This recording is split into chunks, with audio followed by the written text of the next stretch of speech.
welcome back to Scale Model Review in association with International Scale Modeler. Tonight we're just going to do a quick review of a kit that was kindly donated to International Scale Modeler by one of our members, 5 Craven. Dave, thank you very much for this. It's absolutely amazing. I'm totally stunned to actually get it and everything. This is the kit.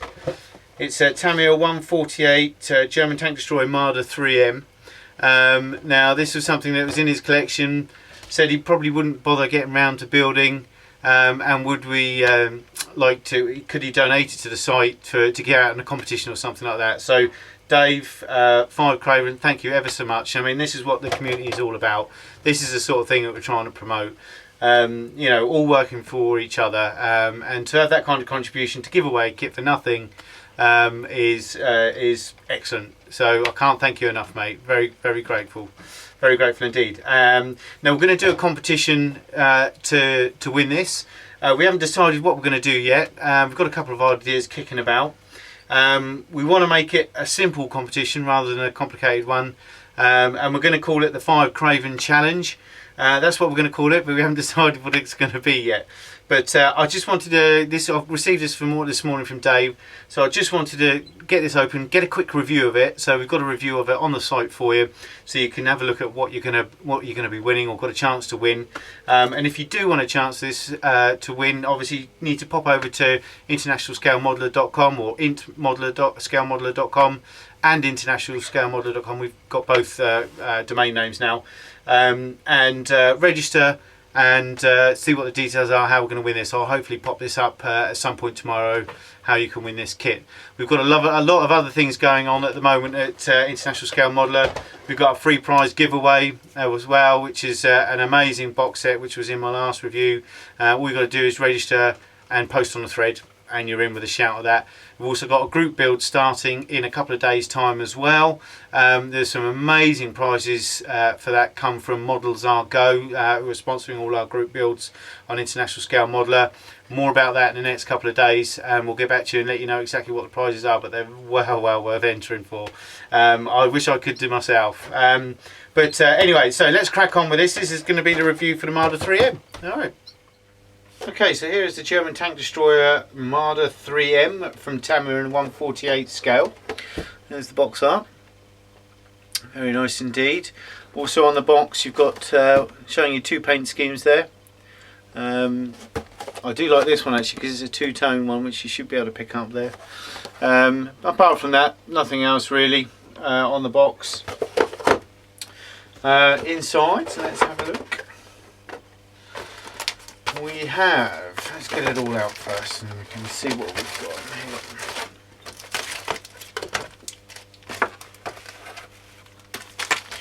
got. Right, there are 1, 2, 3, 4, 5 sprues in total of plastic.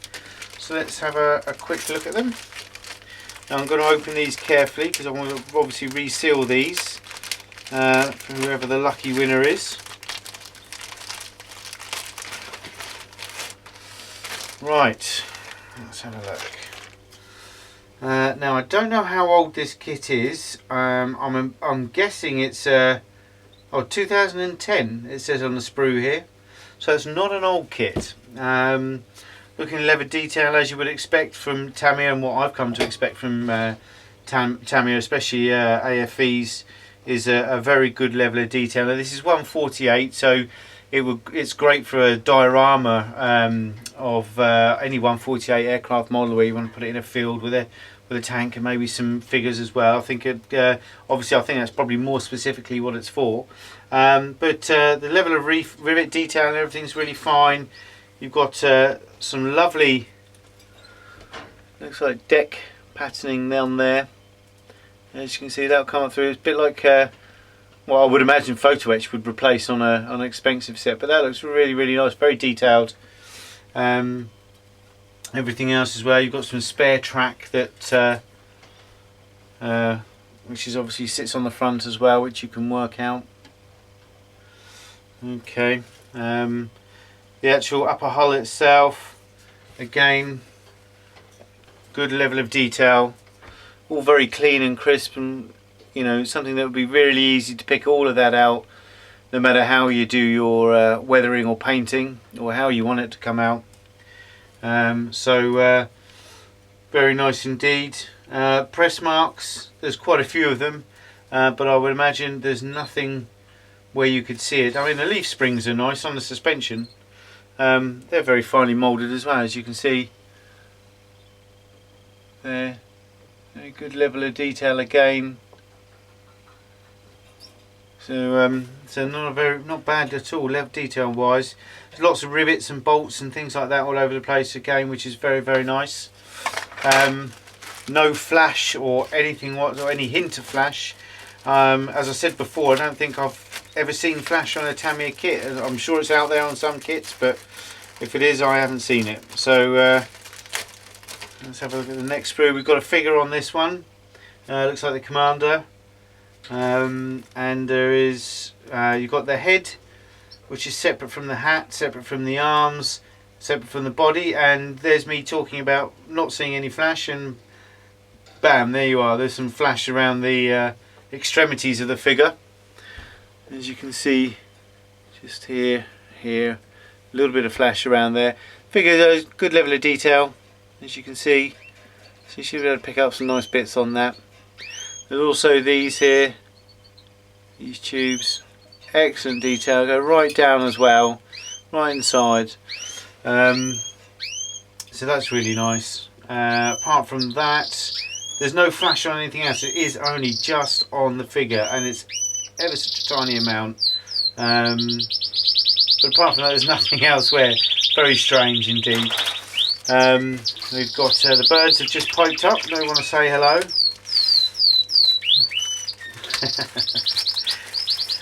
Yeah, the two males are really going for it at the moment.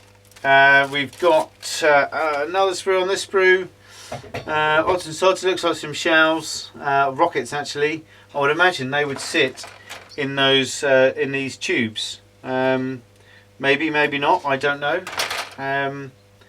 But the barrel itself is a single piece barrel, but a two-piece muzzle at the end. So you can just see that, as you can see there. So it's half, and that allows it to be hollowed out really well. So you get really clean, crisp hollowing of the muzzle. Apart from that, there's some handles and valve handles and everything there. Again, all very good quality. Typical Tamiya, really. I've yet to fault one of their kits. I'll say that, and you watch the next one I'll do will be a beast. And you've got two sprues that are identical, which are the tracks. Now they're hard tracks. No, I've never done hard tracks, so I don't know what they're like. Every kit I've got got floppy tracks in it, not the rubber ones, but there you go. As far as go, the detail's okay on them, and you've got the wheels as well. They look quite nice, quite large as well for this tank.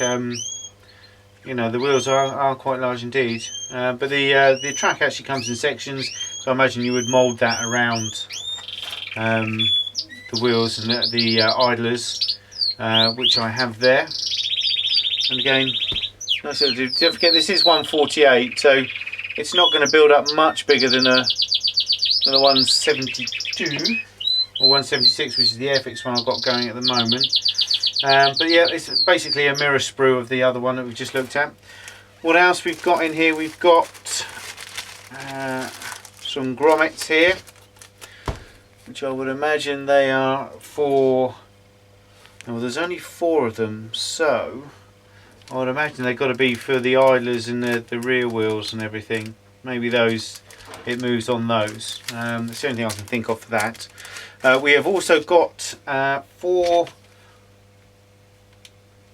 pieces of metal. The only thing I can assume is that they're a weight of some sort, although I don't know, or a bracket or something. So I don't know what they are for, but they're pretty heavy indeed.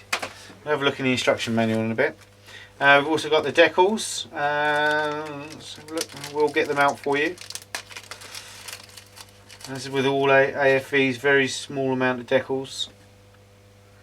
They all seem to be in register, and I've noticed that a lot of AFV decals are quite flat, which is good, which is what you want for the, because most tanks and everything are going to be highly weathered. But they all seem to be in register. There's again not many of them. There you go. All understandable. Very nice. Not much you can say about those really. But that's about it for pieces in the kit.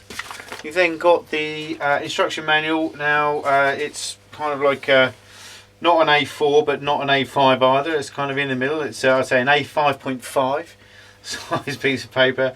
It's got a little bit about the Marder 3 on there. There's two paragraphs worth, and then obviously some other languages as well. Recommended tool guide from Tamiya. Obviously all Tamiya tools. Paint call outs are all going to be in Tamiya again. Assembly, oh there you go, there's the grommets there for the, oh no it's not, forget what I said. Oh yes, they are weights, so they're weights to go on the bottom. I don't understand why it would need weights, to be honest with you, but this is what it's saying, as you can see. So I don't know why I would need them really, but there you go. Maybe someone can enlighten me. But yes, you've got the shell racks assembly, and just trying to see if you put any shells inside of them. It doesn't actually say. Oh, one of the grommets is for the turret, obviously, and yes, yeah, there's a grommet on the idlers there as well. So they're for the rear wheels, the idlers, and the idlers, the turret, and one spare one by the looks of it. But yeah, apart from that, it looks like it goes together quite simply and reasonably quickly as well. And unfortunately, it's one of these long sheets. Not a fan of these, but yeah, I mean, inside looks really nice. You can see how it builds up. Okay. Looks like quite an interesting. I've never seen a Marder before, so for me it's a new one, and seems like quite an interesting subject actually. Two paint schemes, both heralding from Belgium in 1944, one from the Tank Destroyer Battalion and one from 1st Company 348th Tank Destroyer Battalion. This one with the complicated pattern is the Infantry Division, and you got this one which is like a two-tone. This is like top of this is like a yellowish colour by the looks on the box. Yep, it's a yellow. So that'll be. I think that's quite funky. Don't see many of those. And that paint pattern looks quite complicated. So if you're not a professional, then it'll be fun to do. Oh, there is a third one. There's actually a third one. That looks like a very funky scheme. I do like that actually. And that's very funky, but oh yes, it's that one there. If it were me and I were going to build this, which I'm not going to because it's in the competition, that's the one I'll go for. I think very, very different. I really, really like that. That's really funky. And then obviously you got this which is the main one. So some great patterns on there, and that's from the 1st Company 346 Tank Destroyer Battalion, and that's from the Netherlands from 1945. So that's right at the end there. But apart from that, usual Tamiya quality throughout, and I'm sure that's going to be a very enjoyable build for someone. So yes, watch this space for what the competition is going to be. But that is the Tamiya 148 German Tank Destroyer Marder 3M. Thanks a lot. See you soon.